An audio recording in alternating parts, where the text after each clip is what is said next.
This is the Horse Radio Network. This is episode 77 of the Wisdom by WESA show on the Horse Radio Network. This is Mike Donnell. I'm Casey Wilbanks-Coletti. And this is Sophia Yagela. Welcome to Wisdom by WESA on the Horse Radio Network. This podcast is brought to you by the Western and English Sales Association, WESA, which provides the world's largest trade events for retailers, manufacturers, and sales representatives of the equestrian industry. In this podcast, we feature exclusive interviews with noteworthy Western and English personalities, retailers, and exhibitors who you've always wanted to talk to. Don't miss out on all the news for manufacturers and retailers in the equine industry. Last week, we shared some tips for exhibitors to help with their preparation.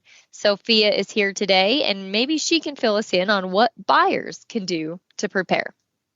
Yes, the WESA directory is being mailed as we speak, and that will be the most important collection of information for buyers because it lists all of the important info. And we recommend to use this as a starting point to prepare. For some of the newer buyers, will you walk us through what's included in the directory?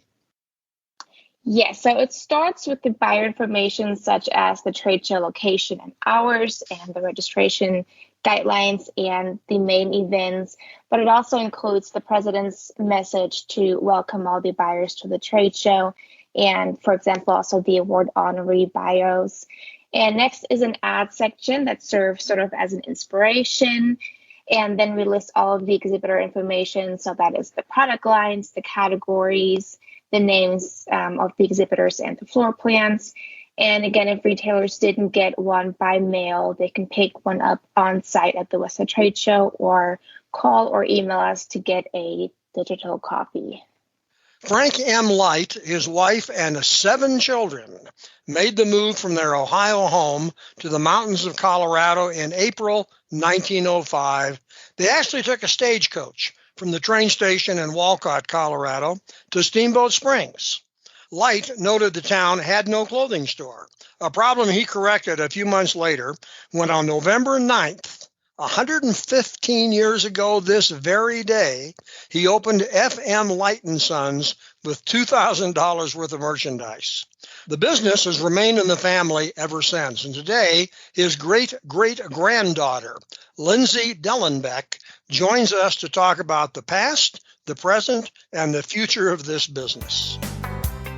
Our listeners who are also interested in dressage should be sure to catch the weekly episodes of the Dressage Radio Show on the Horse Radio Network, which is the official podcast of the United States Dressage Federation. The show is hosted by 2 accomplished Grand Prix riders, Reese Koffler, Stanfield, United States Dressage Federation bronze, silver, and gold medalist, and Philip Parks, who began riding at an early age and currently works with experienced and beginning dressage riders in Canada as a trainer and a coach. Lindsey Dillenbeck, thank you so much for giving us the time today on the Wisdom by WESA show. Mike, thank you so much for having me. I'm so happy to be here. Now, this is an historic day, actually, in the history of the company, isn't it? It is. This is actually the day that FM Light opened his store 116 years ago. And it's been in the family ever since, and now today it's being run by you and your husband, correct? That's right. So FM Light was my great-great-grandfather. FM stands for Francis Marion, but he went by Frank. And he was my great-great-grandfather. I'm now the 5th generation, and my husband, Chris, and I are owners and running the store. Well, I mean, this is a unique company going way, way back. The background that I read, he and 7 children and his wife came from Ohio, took a stagecoach, ended up in Steamboat Springs, said, aha, there is no clothing store here, and the rest is history. Yeah, that's about right. You've done your research well. He did do a lot of planning. He actually wrote to the chamber, came in and looked here and tried to decide, and did some of his research before he showed up. So that's actually sort of a big part of my family is doing the research and being entrepreneurial. And he was the start of a lot of those things. Well, and clearly it's been successful from that point on. But as I do the research, he was a pioneer in a lot of things that we take for granted today. For example, I think he was one of the first to actually provide in-home shopping when he loaded up the cart and went to ranches and farmers and other places outside of Steamboat Springs. Yes. So he was innovative in a lot of ways. He had a lot of different businesses, but one of the main innovations he did with our store is that it's actually right before the Depression. Lots of people thought started when the Depression started, but actually right before. He'd start loading up samples in their trucks and going out to all the ranchers and letting them see the samples, pick out sizes, and then they'd come back and drop it off later. And it's great. We still occasionally get ranchers who come in the store who say, I remember when the FM Light truck used to come around. And yeah, definitely a innovative thing to do there. And also the signs. People in Colorado, especially in your part of the country, this gentleman understood the power of signage to like a score of 150. Yeah. So my grandmother, who is now 99, remembers when her father, Clarence, started painting the signs in the late 1920s. She was about 6 at the time, I guess. And he originally put up almost 300 of them, sort of within a 100-mile radius of Steamboat. And there's now about 100. We've lost some here and there, but we still try to take care of them. And I'm just so glad they did. Yeah, they were my great-grandfather and my great-grandfather, and that we've got some innovative people in my history. And I'm just so glad they did such a good job of setting all of this up. I hope I can continue on the legacy. I don't think there's any doubt that you can. By the way, and I saw this somewhere else, I'm not sure if it was tongue-in-cheek or not, but somebody talked about a slight change in the name to FM Light and Sons and Daughter. Oh, yes, that was me. It's always been all the men in the family who have, been so involved in the store. And when I was in high school, I said, Dad, when I take over the store, I already had that in my plans. When I take over the store, I'm going to add and daughters and hot pink on all those signs. Why is it just and sons? It's got to be and daughters. But I think the signs look great the way they are. So we'll leave off the hot pink for now. Okay, let's move now a little forward and let's talk about your store and your business and your market today. We love to keep the traditions alive and the history, and we see the store as more than it's not just a store. It's so much more to us, and we hook to the community as well. It's a vehicle for doing many positive things in our community, and then it's part of history, and it's a fun experience for everyone who comes in, is what we hope, that they come in, they have a great time.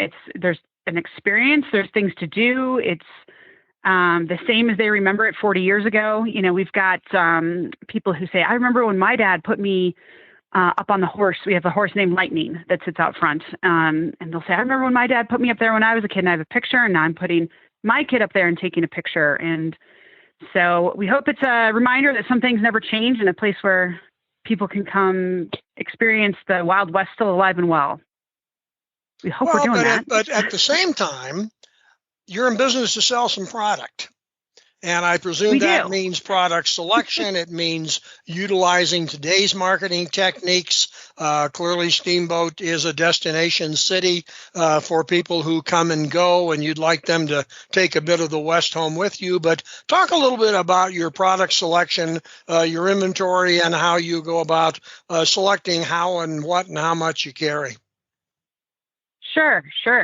Well, this year, of course, has had some challenges, but we're always going to WESA twice a year, of course. And this year's been a little problematic with some of the shipping and the supply chain issues. But we have a buyer who's actually been with us for, I think, 35 years, Michelle Bachnick, and we just love her. And my husband and Michelle and myself, usually included, we all come to the shows, and it's it's always something new, right? I love to keep the old staples and carry through those same threads, but we love to see all the changes that take place. And, now our wall's full of, the women's shorty boots and all those flat brimmed hats and, everything comes and goes, and it's fun to see it come back around again. I think we've all seen that. And, it's always interesting trying to keep everything stocked and up with the latest trends. The latest thing, I do a lot of the marketing and advertising. And so we've definitely seen a shift there, as everyone has, all the online advertising, the social media. And I actually am really enjoying the fun part of that is doing, professional photo shoots and getting to these just incredible images of Western wear and outdoors and at ranches. And, it's so much more diverse, than just, radio or in print. And so there's just so many new ways to get the different product out there and to see it. And, there's so many different changes that have been happening. I think it's a really exciting time. Well, and you're leading right into my co-host strong point. As I mentioned to you, she has the fashion sense, and I chat a little bit and babble on about the business side. But Casey, jump in right here, because this is where we're starting to get into your area of expertise. Oh, well, you always say that, but I think you give me more credit than I deserve. But before I even get into that, I just have to say the yellow signs that you guys have already talked about. Obviously, I live in Colorado, and so years and years ago, we used to have a junior rodeo in Steamboat Springs. And obviously, I was very young, but I saw these yellow signs on the way to the rodeo, just one after another, after another, after another. And by the time we got there, I said, "What is that? We need to go there." And my parents thought it was I'm glad funny. they worked. Yes, they absolutely worked. And so I've been coming to your store actually since I was young, and still to this day, we'll try to go to the rodeo during the summer pro rodeo series at least once, because it is part of our circuit rodeo count. And so now I have a little girl that has been to your store and has also been in front of the horse outside taking a picture. So I guess I'm one that falls into the category of longtime tradition with your store being in Steamboat Springs. I love it. Thank you so much for coming. Has she gotten a sheriff's badge yet? She did, and she also bought a hat good. in your store. She is a shopper, and she loves Steamboat just as much as her mom did when I was little. So it's an easy place great. to love. I'm glad she's an official sheriff. That's what we need. Lots of little sheriffs out there. Yes, we have saved it. It's actually in our jewelry box. So anyways, when I do want to start talking about fashion and the marketing, the first thing that comes to my mind in doing like consumer research would be the extreme differences in temperature in your seasons. Because obviously you can get very cold and snowy in the winter, and you have beautiful summers. So you do have to carry very diverse product. And that would be one thing. I don't know, Mike, if we've talked to a store with just such diverse climates, maybe a couple, but I think that's one thing I just want to talk to you about. Well, certainly is a valid point. Yeah. Yeah, it's definitely a little challenging. It gets cold early here and then stays cold. And so it's often hard, it's already getting cold, and can we get our winter stuff in a little sooner? And then often then we start getting spring stuff in, and it's still cold here. So it's a little bit of a challenge to, keep those sweaters in all through the winter, and those type of items, coats, our Scully jackets. Some of that stuff we just keep, year round, but it's definitely a little more challenging here for sure. Yes. When talking about consumer research, and I don't know, you mentioned that you do a lot of the marketing, but when you're picking products, you have a lot of different, you've got the rodeo people that come there, you have local ranchers that come there, but then you also have many tourists that come, especially during the summer. I know they come during the winter to ski, but you have many that come during the summer. They visit the rodeo. Just tell me what your consumer research looks like. Yeah, well, it's definitely diverse. You hit the nail on the head there. And 4th of July is actually one of our biggest days of the year. It's bigger than Christmas. People love to come in and then go to the rodeo. And so you're right. We have a lot of local ranchers coming in, and then we also have people who want to take a piece of the West home with them. And there's a lot of that going on these days. I think it's so exciting for the whole industry to see how Western wear is taking off. There's a article in the Wall Street Journal, I think a month or two ago, on, bring a little bit of Western into your outfit, and telling, people living in cities and in New York, wear a Western shirt with a Western yoke in the back, and wear cowboy boots the next day and mix it in. So we have people who want just a touch of Western, which seems to be going more mainstream now, which I think is so exciting. All the way down to the hardcore guy who's going to go out, work on his ranch tomorrow. So we have to keep kind of a wide range of different types of item in stock. But I mean, aren't you just excited by how much we're seeing of Western, Western wear little tidbits in everyday clothing now these days? It's interesting. And this has been for years that I've been interested in fashion, but there was a point where I just, I was drawn to mainstream, and then it became where I like to mix the two. And it was always fascinating to me. I think a lot, in Hollywood, you do see a lot of movies and TV shows now, especially that has that touch of Western. And so it's interesting that the mainstream, even in New York, LA, so many fashion sectors have always had that touch of Western. So I would have to imagine that does help you with the tourists and the spectators.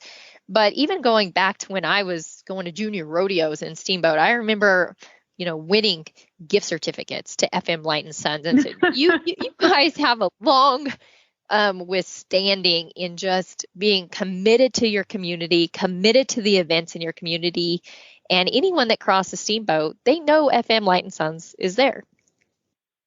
Oh, well, thanks. I'm glad you encountered that. Yeah, we do like being involved in the community, and we love kids. So we actually do at the rodeo, we sponsor the calf scramble and the ram scramble.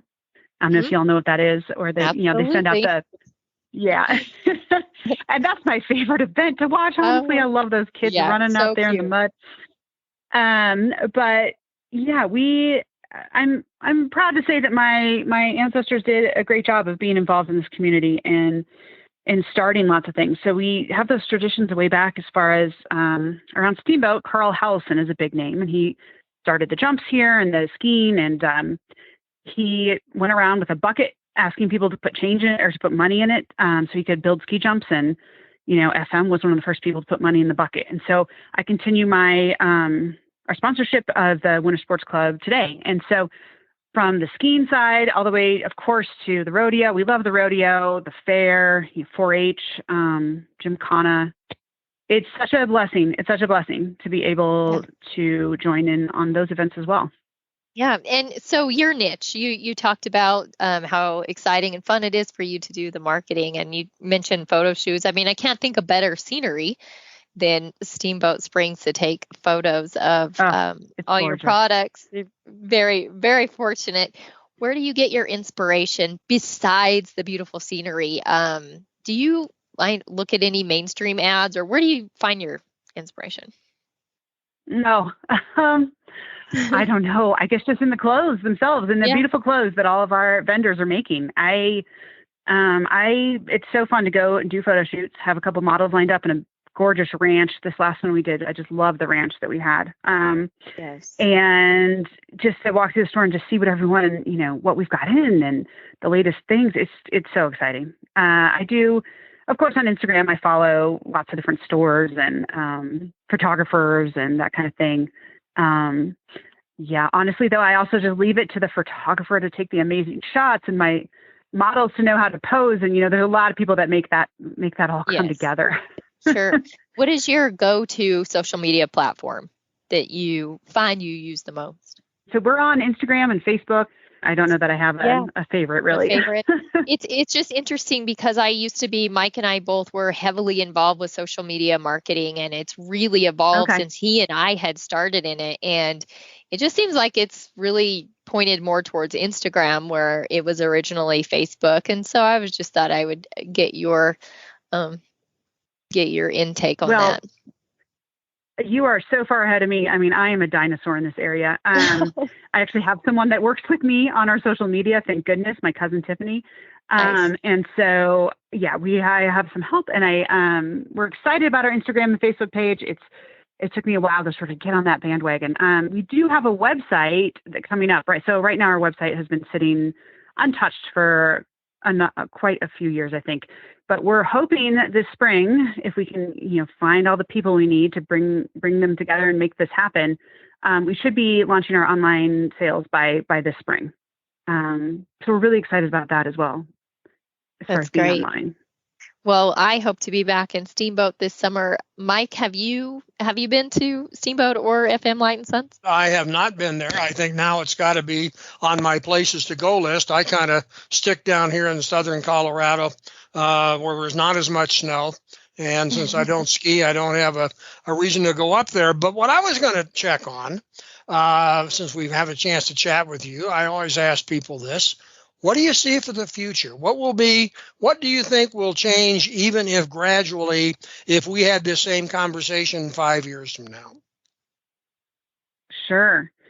I think all the online stuff is still really changing just the way everyone interacts in the world. And so it's interesting, in the last 5 years, we've had a number of reality TV shows that are coming in and filming. They come and they, set up some Hollywood A-listers children come to a ranch, and then they come and get outfitted at the store. Or we had the Real Housewives of Atlanta came in. So there's a lot, the world gets smaller, and people therefore can reach, it's not as far of a reach to reach some of these interesting places they weren't aware of previously, like Steamboat Springs. And so it's interesting to see a small little store like us, get these reality TV shows are filming in your store. So I think it's just, people are more and more interested in these little pieces of America that they haven't been to before, they haven't heard about before. And I just think that that's going to continue. And like Casey was saying, that with TV shows and whatnot heading that direction, there's been a lot of the West in movies and TV shows and all that kind of thing lately. So I just think it's going to keep on a trajectory here for a while, and there's going to keep being more interest. So I'm excited about all of that because I love Western wear, and I think we'll just keep seeing more of it here for a while, which I think we could all agree is a good thing. Oh, we all agree that's a good thing. Well, listen, I appreciate you taking the time. It's a fascinating story. The town is a fascinating place. The market is fascinating. As I read through, I continued to be really impressed with how far ahead of his time marketing that FM was, with taking trucks out to do in-home shopping and all the other types of things today we take for granted. In fact, today sometimes we actually have no choice, depending on how the world opens up or shuts down. But it was really an enjoyable conversation. We're glad to know that you and your husband are frequent visitors at the WESA show, and it's been our pleasure to have you on Wisdom by WESA. Well, I appreciate it, Mike. You ought to make it up here and come in the store sometime. Oh, believe me, someday I will. No doubt about it. And now, maybe I'll follow Casey and Kingsley up for the rodeo. Steamboat is an amazing town. Your store, FM Light and Sons, is an amazing town, and you guys, your family's left such a long-lasting legacy and tradition. It's really unique and really great to talk to you today. Well, thank you. We really appreciate that, and we appreciate the tradition of WESA, and this is their 100-year anniversary. Correct. Mm-hmm. So I just want to, yes, congratulations to you all on that as well. That's exciting. Thank you. We appreciate everything that WESA does. Well, great, and we appreciate what great retailers do on behalf of the Western industry. And clearly, Frank, way back when, 115 years ago, probably didn't understand the impact that he would have on the industry and the impact he would have on Steamboat. But clearly, under your direction and your husband's direction, that's going to continue for a long, long, long time. And every year you will update those yellow signs. Yeah, we keep painting them. I just went out 2 weeks ago. So hopefully I think my ancestors did a great job, and I hope I can just keep up and keep painting. If any of you all want to come help me paint those signs, we could use help. There's a lot of them. There is a lot of You let me know. Okay. Thanks, Lindsey. Show notes and links from today's show can be found at the website wisdombywesa.com. And we'd love to hear your feedback. There is a contact link on that website. The Wisdom by WESA show will be published on the 15th and 30th of every month. You can listen on most of your favorite podcast players, and you can also listen on the Horse Radio Network app on your iOS or Android phone. You just search Horse Radio Network in the App Store. It's free and super easy to use.